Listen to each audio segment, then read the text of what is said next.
Welcome back to another episode of The Last Storm. They say yes, bro. We're not supposed to be in the game. Yes, bro. They say we're not supposed to be beating a team like the 76ers in Fuck Philly. those people. Amen. Bro, we saw a very similar trajectory to a lot of games we've seen before, where like a couple minutes left, 4 minutes, I think, range. They cut the lead to 6. They were really clicking.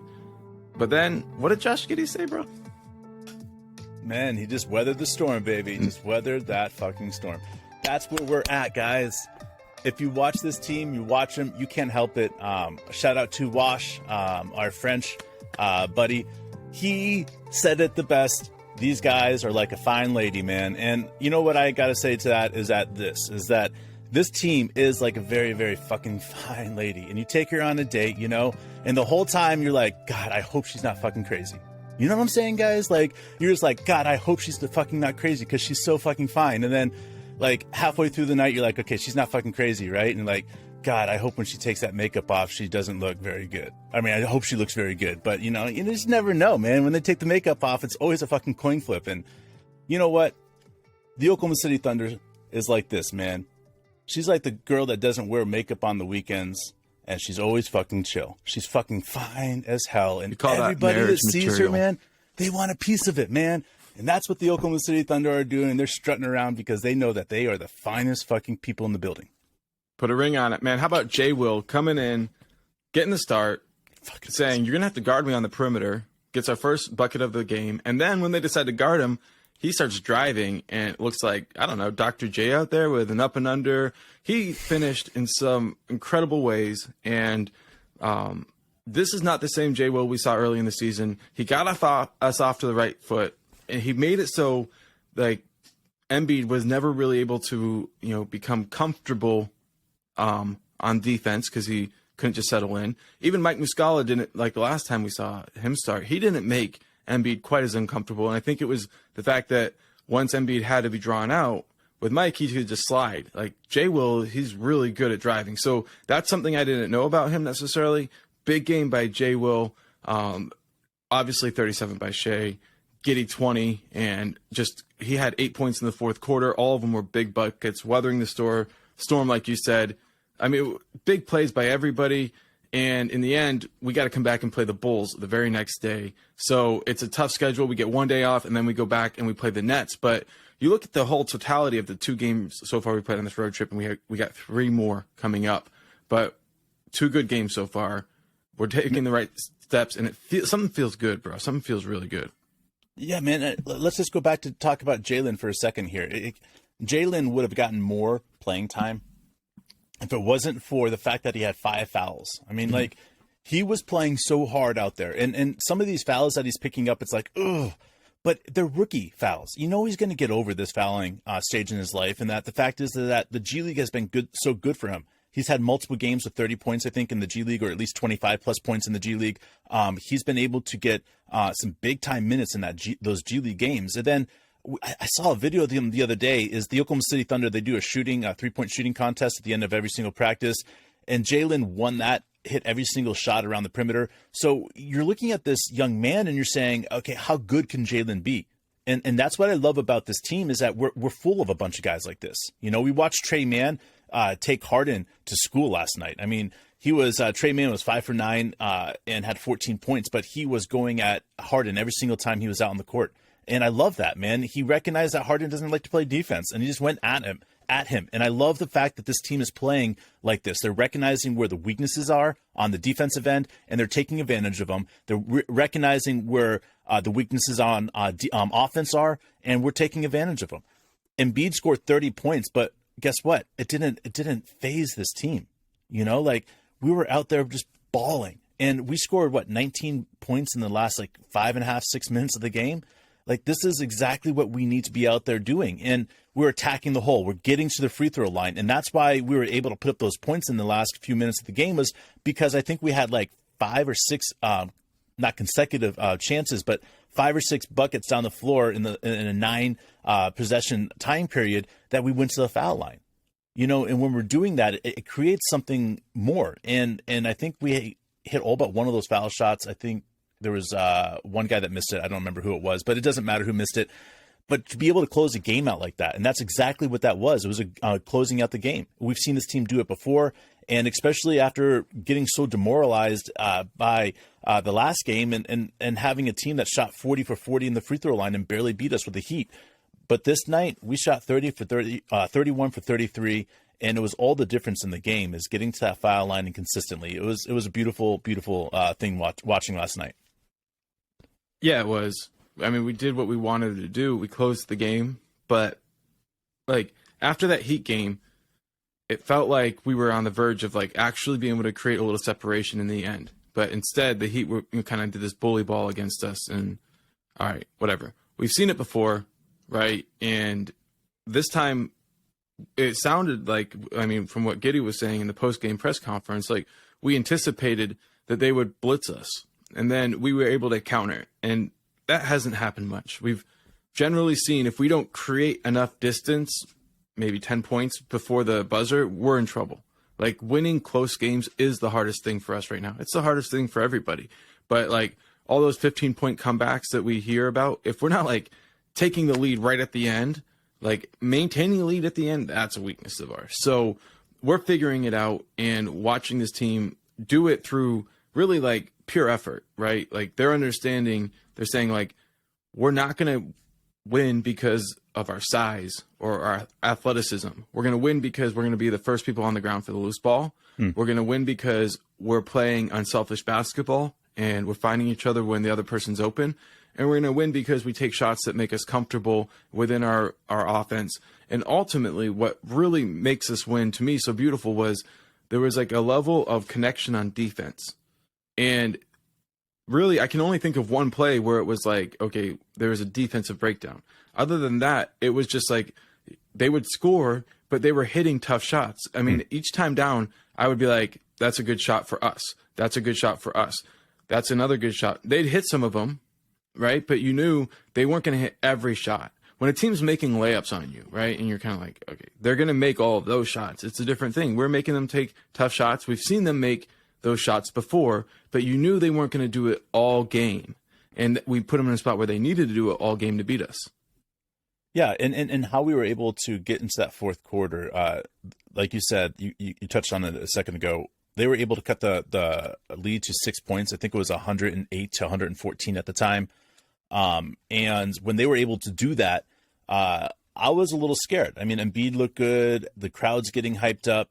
And, you know, you could tell that guys are frustrated. You know, like you have J-Dub, you know, letting guys know that Embiid just got fouled and went to the free throw line. And you could tell that guys are frustrated, you know, and Coach D calls timeout, you know, and he draws up a play. And what happens? We come down and we attack the hole with the Josh Giddey drive to get a bucket. And that was the start. It was taking one step and then playing defense, you know, and that was the what happened from there. So 114 to 108, and they scored 6 points in the last 5 minutes while we scored 19, you know, and that was the difference in the game. And that was like proof that this team is growing. Like, this isn't just like another young team that's like, okay, we just had a big win. No, this team is getting better every single game. The fact is that we were able to close out one of the team's best, one of the NBA's best teams at their home, and we were able to close out this emphatically. Like, oh my God, like, what else do you guys want? Like, everybody should be jumping on this wagon right now, getting on the train and saying, yeah, I'm here. Because if this team can keep doing this, it's no telling what's going to happen. Because I can tell you this, is Blazers aren't as good as they look. Utah's not as good as they look. You know, obviously there's other teams like the Minnesota Timberwolves, everybody's scratching their heads. You got Lakers, everybody's scratching their heads. There's 4 teams right there, guys. And if something happens to any of them, we've got a more legit chance of making the playoffs than anybody else because of the way we play. You look at what Doc Rivers is saying about us, is saying if you're not ready to play the Thunder, then you're going to get beat. I mean, this is for real. Like, teams are scared of us because of the way that we play with intensity and get up and down the court. Like, they don't want to play us. And we talked about it one of the other podcasts where I said I felt like other teams are pulling their stars against us because they know that they have to play so hard against us, they don't want to do it. Mm-hmm.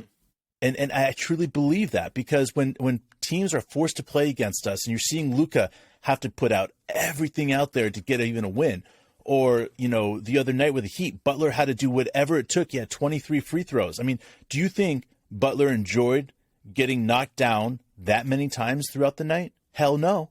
These guys, say what you want. They go through a beating and they don't want to keep on doing it. And so if you look at what we're doing and how we're doing it, and you're looking up through 1 through 12 of what we're playing right now, and everybody's contributing, whether it's defensive rebounds, offensive rebounds, steals, blocks, putting up points. This team is in sync together, and it's really fucking fun to watch because it's fundamental basketball being played, and as an ex-coach, there's nothing more beautiful than that. Dude, totally. And you mentioned at the beginning what you're saying with Josh Giddey getting to the basket. I mean, that... we saw in the early part of the season him shooting a lot of runners like this, and he still shoots those shots, and they're going in at a higher clip. But the last couple covers of our podcast show Josh Giddey laying the ball in at the basket. He's drawing more free throws. He's figuring out how to shoot the 3-point shots that he wants to shoot, and then they were actually running out at him. So that we were talking about what would happen whenever that started. Well, we talked about it last episode too. He uses that hostage dribble. He can explode to the basket after he stops and goes. He can pass it. We didn't really see any of the quintessential Josh Giddey backdoor cut passes this game. Why? Because they were guarding that. Guess what? That meant the basket was open. So great, dude. It's so great watching Josh. It's so great watching him learn. I don't want to call him his mistakes, but learning as the game is going around him. Yeah. He's learning on the fly. He's like, okay, 76ers aren't giving me the back door. That's fine. Fuck them. I'm going to score on them. This is what I love about Josh, is that he's understanding the game, and it's starting to slow down for him. And as it's slowing down, you're seeing his points, jump up. Now he's averaging 15.7 points a game. He's out there and he's doing this insane stuff right now. And it's okay, is Josh going to be that guy? And yes, Josh is that guy for us. Josh, listen, he started off the season playing a role he wasn't familiar with.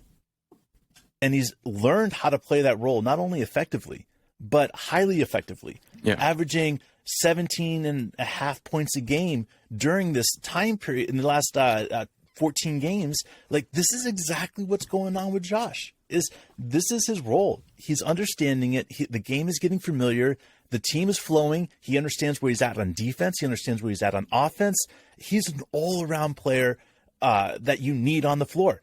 And I love we have a new YouTube listener that followed us. And I have to say thank you to all the followers. We gained 50 new followers this last 2 days. Shout out. Really appreciate you guys.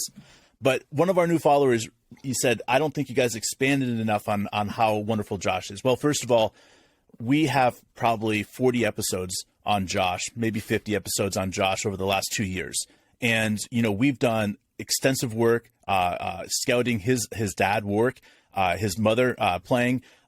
These guys, we buy in, we buy into Josh, and watching him play and recognizing this is all due to his upbringing from his dad and his mom, and him being in the gym, as a youngster at a very young age, and teaching him why it's important to be in the gym. And he turned into a gym rat probably at the age of 12. And that's the thing about this, is that I have yet to see a player of Josh's caliber that understands the game, that understands what he has to put out on the floor in order to get where he's going, and who has all these nonsense people that are back in his ear from all over the league that are saying this kid's going to be maybe a Joe Ingles type player, but nothing more. And I look at it and I'm like, guys, this is Josh Giddey. He is going to be a star in the NBA. He's not going to be a Joe Ingles and just stop at that caliber. He's Joe Ingles on steroids for 15 years, and he's so buff that everybody else around him is like, what the fuck is this guy on? And that's the way Josh is. Josh is going to blow every record that every Australian has on the books.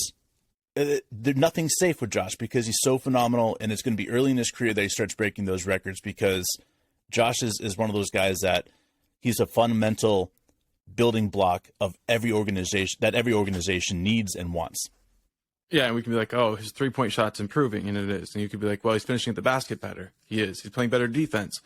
He's passing better. He sees the court better. He's playing more the small forward role. He's getting downhill. He's rebounding better. We could talk about all the skills that are unconventional that he's really playing at a high level.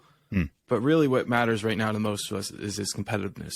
That competitive fire. I heard Sam Presti one time talk about Russ and KD, and he said that they had a level of competitive fire that pushed them to do things that otherwise they wouldn't have been able to do. Otherwise wouldn't have been possible. And we see Josh starting to scrape into that, where he's going to start doing things he doesn't know he's capable of, like a superhero, bro.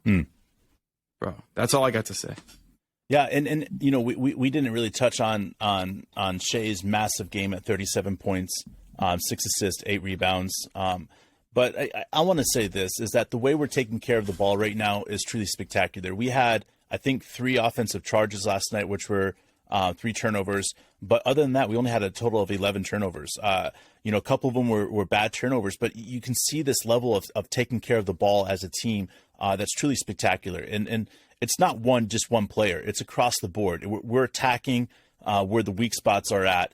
And if you look at it, we've got, you know, our guys that average, well, Dort 38, 27. We got 18 minutes, 35, 34, 16, 16, 18, 14, 15, and then Lindy Waters had 4 minutes. But this is what we're going out there and playing. It's everybody. It's balls to the wall. It's playing with heart. It's doing whatever it takes, and everybody knows their role. And that's, again, what's so beautiful about this team. And we could take time and talk about each one of these players any given night, but we're just fucking vibing about Josh Giddey right now, and the improvements that he's made so much that, you know, we want to make sure the world knows what's happening with Josh Giddey. And that's why we're spending so much time talking about him, because he's a special player. And I feel like not everybody understands that. Yeah, we're watching him come into his own. Obviously, we saw big stuff from Kenny, from Moose, from Isaiah Joe. Like you mentioned, Lindy Waters hit a 3 in just a couple of minutes there, right at the buzzer. Like, George's defense, and his ability to stay consistently aggressive, it really helps us out as a team. So we got to see good minutes from Baisley, and that's been a while. So, like, that's great, man. Like, great all-around win. We beat a team that we shouldn't have beat. We know the Bulls are going to be ready with Billy Donovan, like, because there's no way they're going to overlook us. But then again, that doesn't mean that they're ready. So get out there, get another win. We're playing the Nets coming up after that. Man, we're pumped up that you guys continue to join us. We do. It's crazy how much fun it is to see this team win. Like, my wife asked me this morning, she's like, you recording today? And I was like, yep. And she's like, you guys won, right? And I was like, yep. She's like, I thought I could tell when you came downstairs. You sounded like you were walking the stairs differently. So it changes the way I act around everybody. You know, I got a little pep in my step. So good for you. We appreciate everybody joining us, because we know that you feel the same way about the Oklahoma City Thunder. And that fire is what unites us all around the world. So thank you. We love you. And we will see you soon. Tomorrow, baby.